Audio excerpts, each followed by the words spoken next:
for entertainment purpose only. So yeah, be entertained. Yeah. And don't come for me with something that offends you. I am only responsible for my thoughts and opinions, not how you interpret it. Um, so last week we talked about temper and all the types of forms of temper and all re, reactions and responsibilities that comes with it. And yeah, we all have different ways of how to react. So today I thought the biggest issue that we all have in people in high power, anyone, even your family, we all have been lied to one way or another. I remember when we were kids, most of us didn't know.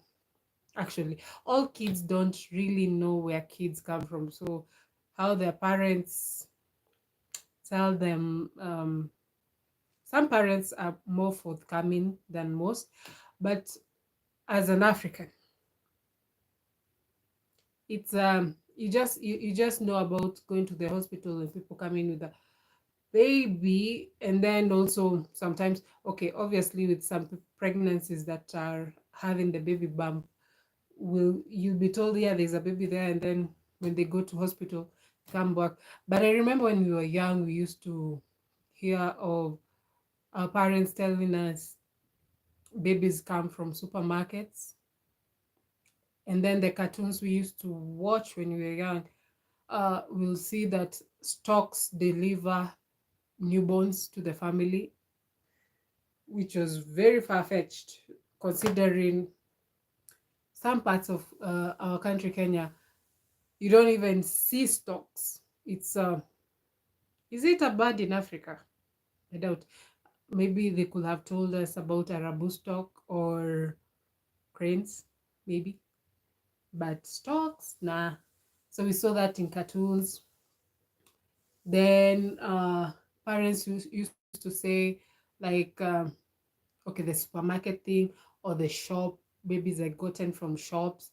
Hello and welcome. In case you want to comment or chip into the discussion of, say, what we're talking about today, it's about lies, being lied to, or are you a liar yourself? Hi, Mayrold, Kivi, and Lennox, welcome. So the lie of having children was, I think, the biggest. And then now it's a shy topic to talk about sex. I like, and thank you. Listen to my music. And then also the other topics that we have discussed before. Um then hello Akash, welcome. Then there's a sex topic also was a taboo.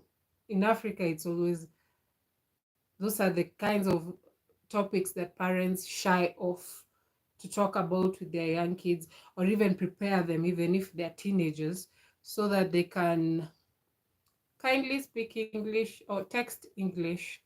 Uh, if English or Kiswahili, I'm from Kenya. Um, so such topics, parents, I don't know why they used to like.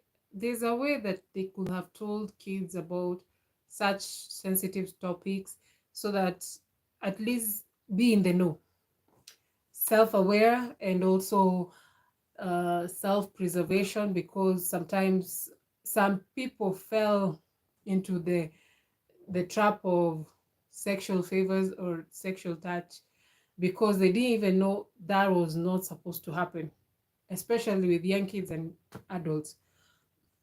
So that also, the lies, mm, very tricky. And also um the lie of being told that we performed well in school.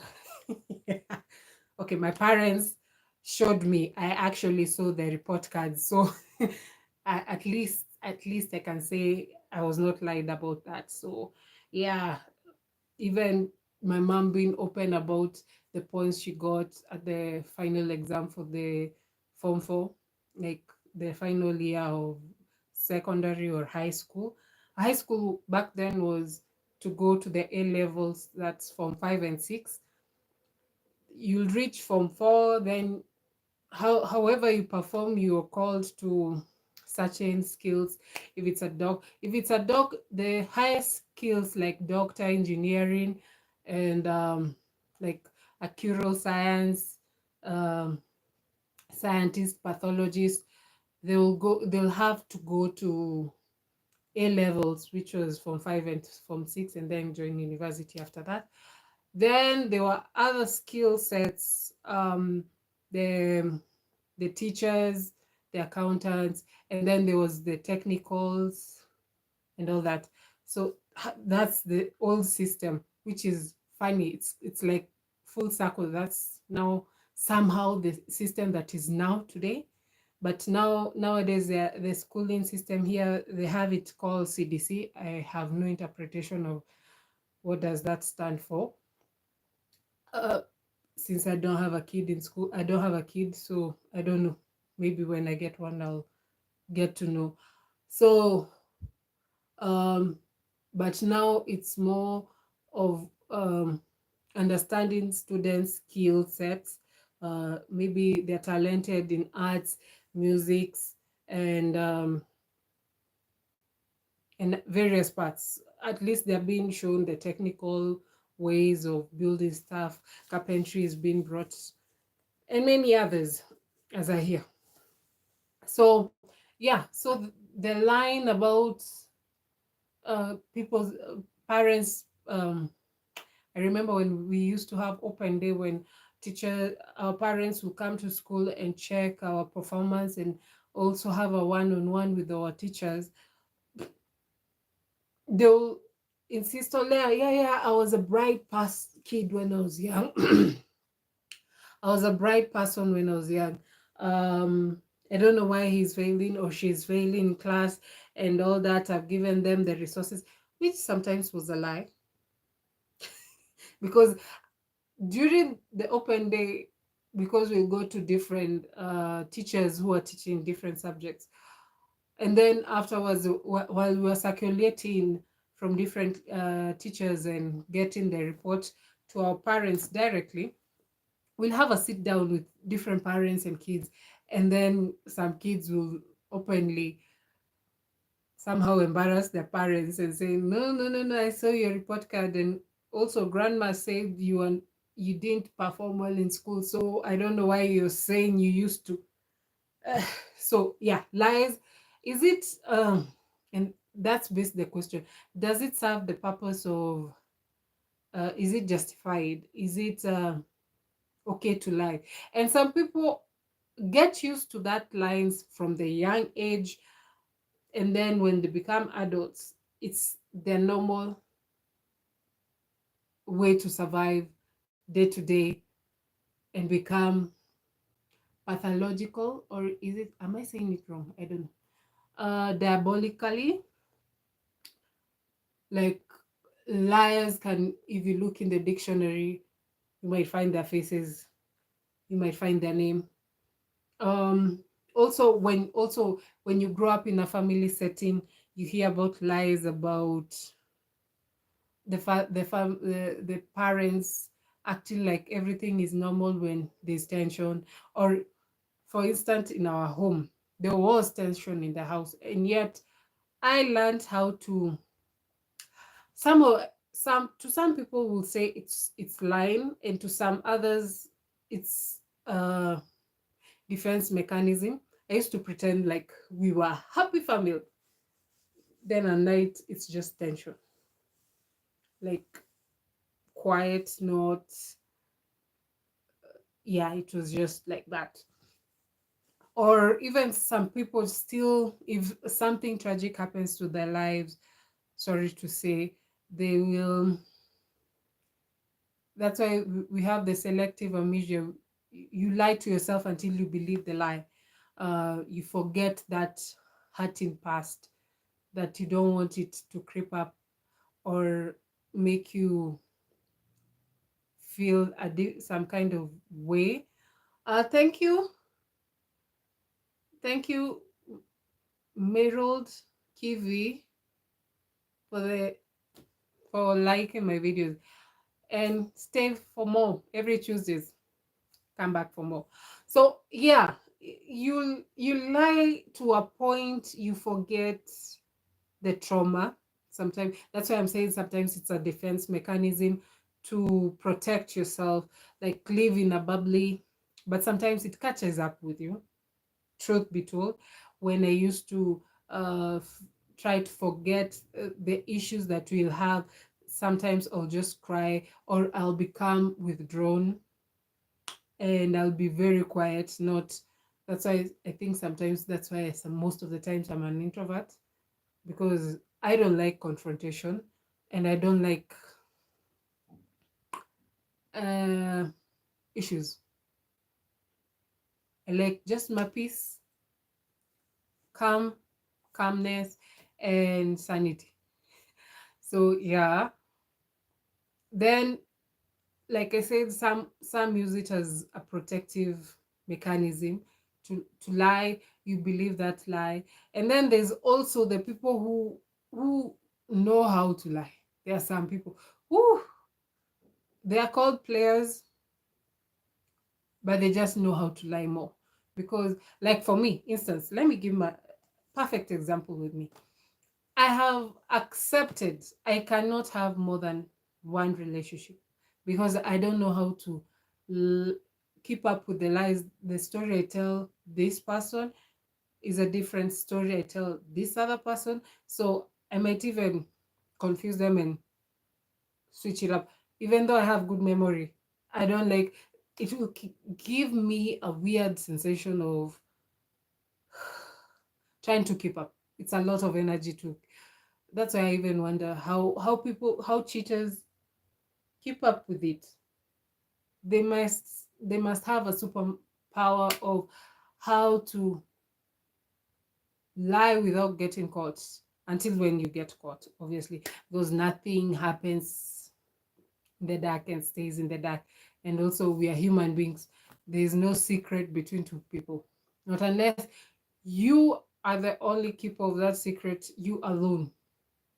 Because if you share it, it might be repeated back to you or repeated much often until it reaches to the wrong person or the right person and it just backfires on you. So yeah, it's a lot of tools. um then we have the lies that we are seeing in our news every day from, I'll not say leaders, because that's what differentiates leaders and politicians, because politicians use their words to sweeten the deal. Leaders, on the other hand, are people who uphold the words they say, they do it. That's how I define it. If somebody is a leader according to my description or how I see it, it's somebody who owns up to, who's accountable for their actions, who whatever they say, they do it. If it's a promise they've made or a wish they want to to fulfill, and serves the people. That's my definition of a leader. But politicians are the ones who either come into elections, they come and try to say, I'm gonna do this and do this and do that, or even do some part of the promises they promise, so that they can sweeten the deal to gravitate your attention to them. But it's just a means to an end, I might say, so that when they get the seat they are vying for, they disappear on you or recover the money that they used so that they can sweeten the deal. That's just my definition about that. So yeah, we Africans, we are used to the lies. I don't know about the world, but Africans, yeah, we really know what politicians mean. Other than that, um, what other lie? Jobs lies. When some people, okay, I know of people who try to portray maybe the position they hold in offices are higher than they are, or just to seem important to people, or just to brag,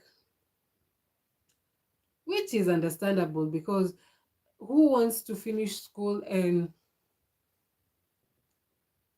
who has ever have let me ask it like this: who has ever finished school and then admitted they failed in all endeavors? Except I can say like the okay, we know the famous story about the KFC founder who founded the company at in his was he in his 80s, 60s or 70s? I have no idea. Okay.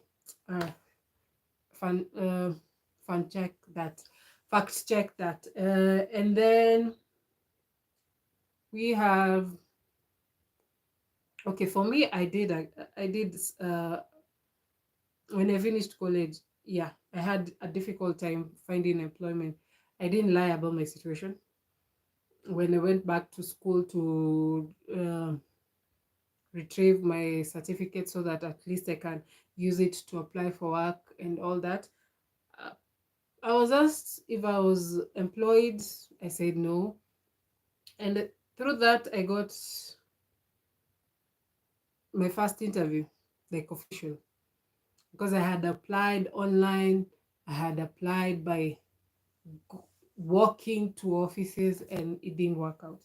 But then when you go to retrieve your, because retrieve your certificate, like diploma certificate or degree, and then the school who are invested in their students um, want to know the situation at hand of how many students are employed or looking for employment so that they can at least check on and help out where they can.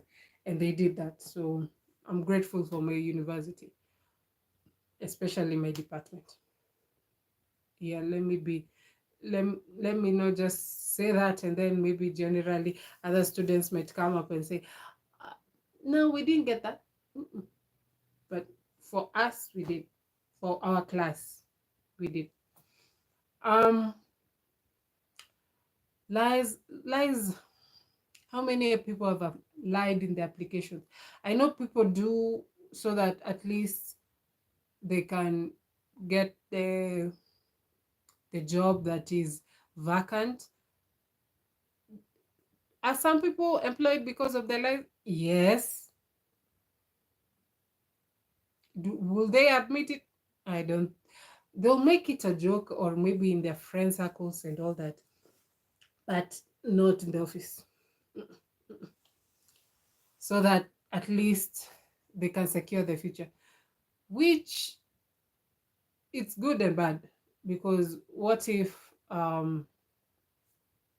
let's say there's a, will you continue lying whenever the promotion comes about and you had started lying from the job, the entry job you entered? How will that, when you get the promotion and then later on when they really scrutinize you and find out that you lied? I know the consequences. It also has, whenever you lie, it also has responsibilities of the outcome. And that's why I say, like, when you get those promotions and then finally, let's say you get a better, like, manager position, and then companies change hands, they need to look on the paperwork of who they want to stay in their company as they continue. Let's say a change of administration. They want to change or to see where they can invest more in the company, and you lied that in your application and you got the promotion. Yeah, that happens. We have seen in newspapers of people being having the public notice with your picture on it and your ID. Yeah, it's that bad. It's not a laughing matter, but it's that bad. So that's why I say, like, if your qualifications are what you're qualified for, and you apply and you get the job, well and good. But if you lie to get the promotion or get the job and then you continue lying, eh, not unless, here's my thing, you lied on entry level, then while working, you went in school and got degrees at the same time you're working, maybe part-time schooling, and you got your degrees and upgraded your education to whatever your lie was, will it be called lying again? I wonder. What if you lied knowing well that this job, if I get it, will finance to get that application, whatever I lied qualifications for? Will it be called lying again? Anyone? Yeah. If you have an answer, kindly answer it on the comment section. That's all I had for today. I'm tired. I went to work early, so I'm not complaining. Did work. Now come back home, had my supper. Now I just finish this, take a shower, in bed. Until next time. So that question, I pose it to you. What happens if you do that? You get job application, lied about maybe a qualification or a certificate that you didn't have, but when you're working there, you study for that qualifications at the same time working in the same company you lied to, and now you have the qualification you had said you had it. Will it be called lying again? Until next Tuesday, I'll answer is from the answers I get, I'll mention it next time, next week, that is on Tuesday. Bye bye bye bye bye. Bye bye.